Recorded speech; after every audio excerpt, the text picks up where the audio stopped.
ना मोर मोर किस कहि मु कौन कहि मोर मोर मु जहा एठी मोर मोर कहूची जेते बेले मु जीवी कोन ताकू सांगे धरिकी जीवी जे मु ताकू कहूची मोर मोर मोर प्रकृति रे किए आम आत्मा हला आमर नहले मु ना ये मु शब्द ये मो शब्द कौन थाए प्रकृत में आम शरीर नुहति आम हेले आत्मा जिते बड़े बाया गीता भितर को आम प्रवेश करवा से आम जापर आम शरीर ना आत्मा जिते तत्वभित्तक आलोचन प्रवेश करवा आम जापर आम शरीर ना आत्मा ये शरीर ये आज अच्छी कि काली कि नथिबो आत्मा गीता कहले न जायते म्रियते बा कदाचिन आत्मा सीए जहाँकर जन्म हो न थाए कि जहाँकर मृत्यु हो न थाए आत्मा सीए जी कि नित्य सर्वगतं स्थानुर चलयंती सनातन जी सदा सर्वदा शक्तिमान ये सही आत्मा जहाँ को नैनं छिदंती शस्त्राणी नैनं दहति पावक न चैन क्लेदंतप्यो न शशयति मारुत यही आत्मा को ना अस्त्र द्वारा ना खंडा द्वारा आपण माने काटी पारिबे ना अग्नि द्वारा पोड़ी हबो ना जल द्वारा याकु बुड़े हबो ना अस्त्र द्वारा ताकु छिंडे हबो आत्मा हला सदा सर्वदा चिरंतन सत्य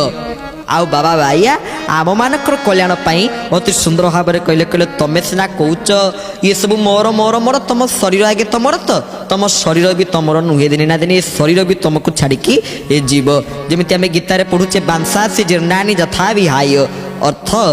आम जिते गोटे पुराणा पोशाक को परिधान करुचे जिते पुराणा हो जाए झड़ी जाऊँगी आम परित्यज्य कर नूतन पोशाक टी पिंधुचे परिधान करुचे से ही भली